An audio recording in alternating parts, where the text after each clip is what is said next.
नमस्कार दोस्तों, जय श्री कृष्णा, राधे राधे।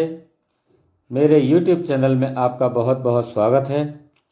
आज के इस वीडियो में हम आपको पुरुषोत्तम मास के महात्म की 19वें दिन की कथा सुनाने जा रहे हैं, अर्थात 19वें अध्याय की कथा सुनाने जा रहे हैं। इस कथा के अंतर्गत अधिक मास एवं अपने पूर्व जन्म की कथा सुनकर दृढ़ धनवा का चकित होना बताया गया है। दोस्तों, यदि आपने हमारे चैनल को अभी तक सब्सक्राइब नहीं किया हो तो आप इसे सब्सक्राइब अवश्य कर लें और नोटिफिकेशन बेल को दबाकर इसका नोटिफिकेशन ऑन कर लें, जिससे हमारे आने वाले सभी वीडियो आपको समय समय पर मिलते रहें। दोस्तों, आइए सुनते हैं 19वें अध्याय की कथा। सूत जी बोले कि हे तपस्वी, इस प्रकार कहते हुए मुनि नारायण से देवर्षि नारद जी मधुर वाणी में बोले कि हे ब्राह्मण, तपोनिधि सुदेव को भगवान ने प्रसन्न होकर क्या उत्तर दिया वह मुझसे कहो। श्री नारायण बोले, सुदेव के आग्रह करने पर भक्त वत्सल भगवान ने कहा कि हे द्विजराज, तुमने जो कुछ किया है उसे अन्य कोई व्यक्ति नहीं कर सकता, और जिससे मैं प्रसन्न हुआ हूँ उसका कारण भी मैं ही जानता हूँ। तुम नहीं जानते। मेरा प्रिय पुरुषोत्तम मास जो यह बीता है, तुम दोनों के पुत्र शोक मग्न होने के कारण इसकी सेवा व आराधना हो जाने से हे तपोनिधे, तुमको महान फल प्राप्त हुआ है। इस पुरुषोत्तम मास में जो मनुष्य एक दिन भी उपवास कर लेता है वह असंख्य पापों का नाश करके विमान में बैठकर बैकुंठ को जाता है, किंतु तुम दोनों को पूरा महीना निराहार ही बीत गया था और बिना समय के मेघ वर्षा होने से नित्य प्रति तीनों काल तुम्हारा स्नान हो गया। मेघ जल से स्नान कर लेने से और अखंड उपवास हो जाने से जो पुत्र शोक रूपी सागर में डूबे रहने के कारण तुमको मालूम नहीं हुआ था, इस प्रकार अनजाने में तुम्हारा पुरुषोत्तम मास का सेवन पूर्ण हो गया। तुम्हारी इस साधना की समानता कौन कर सकता है? वेदों में जितने साधन वर्णन किए गए हैं वे सब तराजू के एक पलड़े में रखकर और दूसरे में पुरुषोत्तम मास को रखकर ब्रह्मा जी ने देवताओं के समक्ष तोला तो पुरुषोत्तम का पलड़ा भारी बैठा, साधन वाला पलड़ा हल्का हो गया। अतः पुरुषोत्तम मास सब प्राणियों को सर्वत्र पृथ्वी पर पूजन करने से फलदायी है। इसलिए हे वत्स, तुम सब प्रकार से धन्य हो, क्योंकि तुमने इस मास में महादारुण तप किया है। जो मनुष्य का जन्म प्राप्त कर श्री पुरुषोत्तम मास में स्नान, दान, व्रत, उपवास नहीं करते, वे जन्म जन्मांतर में दरिद्री होते हैं। अतः सब भांति से मेरा प्रिय पुरुषोत्तम मास सेवन करना चाहिए। जो इसका सेवन करेगा वह भाग्यवान, धन्य और मेरा प्रिय पात्र होगा। श्री नारायण बोले कि हे मुने, ऐसा कहकर जगदीश्वर श्री हरि अंतर्ध्यान हो गए। अपनी स्त्री सहित सुदेव पुरुषोत्तम मास के आराधना से जीवित हुए। पुत्र सुखदेव को देखकर दिन रात अत्यंत प्रसन्न रहने लगा और कहता कि हमारी अज्ञानता में पुरुषोत्तम मास की आराधना हो जाने से वह हमें कितना फलदायक हुआ, जो मरा हुआ पुत्र भी हमारा जीवित हो गया। इसमें बड़े आश्चर्य की बात है, ऐसा मास हमने कभी भी नहीं देखा है। इस प्रकार सुदेव उस आश्चर्यमय माह को अच्छी तरह से पूजने लगा।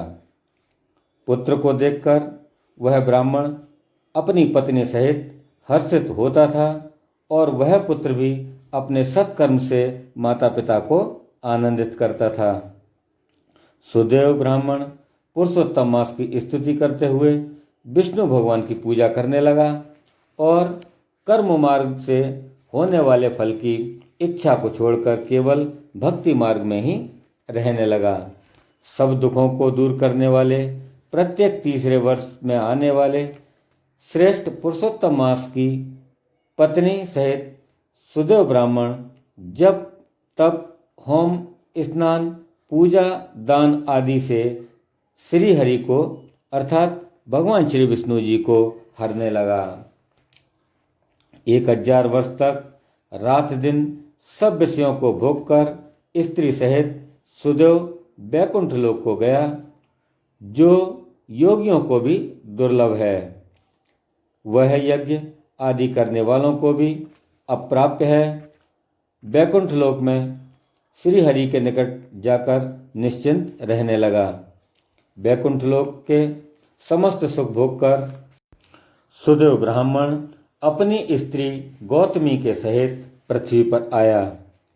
वही सुदेव राजा दृढ़धनवा नाम से तुम विख्यात हुए। हे राजन, तुम पुरुषोत्तम मास के प्रभाव से ही संपूर्ण भोगों को भोगने वाले हुए और यह तुम्हारी पूर्व जन्म की पतिव्रता गौतमी पटरानी हुई।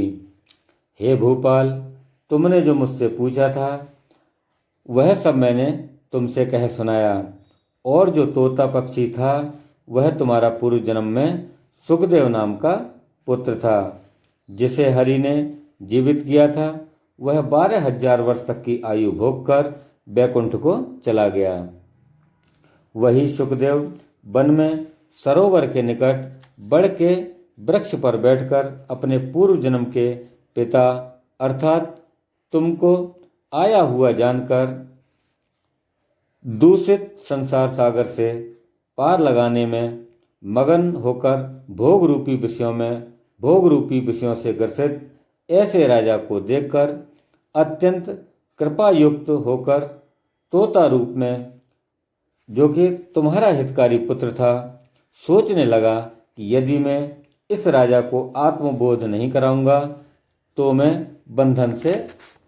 अपने बंधन से मुक्त नहीं हो पाऊंगा, क्योंकि वेद मत है कि जो पुत्र पिता की पुनंग नरक से रक्षा करता है वही श्रेष्ठ पुत्र कहलाता है। नहीं तो आज मेरा वेदार्थ का सारा ज्ञान वृथा ही चला जाएगा। इसलिए वह अपने पूर्व जन्म के पिता के उद्धार करने का विचार करके कहने लगा था। वाल्मीकि मुनि बोले कि हे निष्पाप, जो कुछ तुमने पूछा वह सब मैंने तुम्हें सुना दिया। अब मैं पाप नाशनी सरयू नदी के किनारे जा रहा हूँ। श्री नारायण बोले। इस प्रकार वाल्मीकि जी यशस्वी दृढ़धनवा राजा का पूर्व जन्म का चरित्र कहकर जाने लगे। तब वाल्मीकि मुनि को महाराज दृढ़धनवा ने नमस्कार किया और पुनः वह कुछ उनसे कहने लगे। बोलिए पुरुषोत्तम भगवान की जय। बोलिए श्री कृष्ण भगवान की जय। बोलिए श्री वृंदावन बिहारी लाल की जय। दोस्तों, इसके आगे की कथा को हम अपने अगले वीडियो में सुनेंगे, अर्थात 20वें अध्याय में सुनेंगे। दोस्तों, जब भी आप किसी भी कथा को सुनते हैं आप उसे पूरी अवश्य सुनें, क्योंकि ऐसा माना जाता है कि पूरी कथा के सुनने से उस कथा का संपूर्ण फल मिलता है तथा सभी मनोकामनाएं पूरी होती हैं। आपको यह वीडियो कैसा लगा? आप हमें कमेंट बॉक्स में जाकर अवश्य लिखें। हमारे वीडियो को लाइक करें, शेयर करें और हमारे चैनल को सब्सक्राइब अवश्य करें, जिससे आने वाले हमारे सभी वीडियो आपको समय समय पर मिलते रहेंगे। धन्यवाद।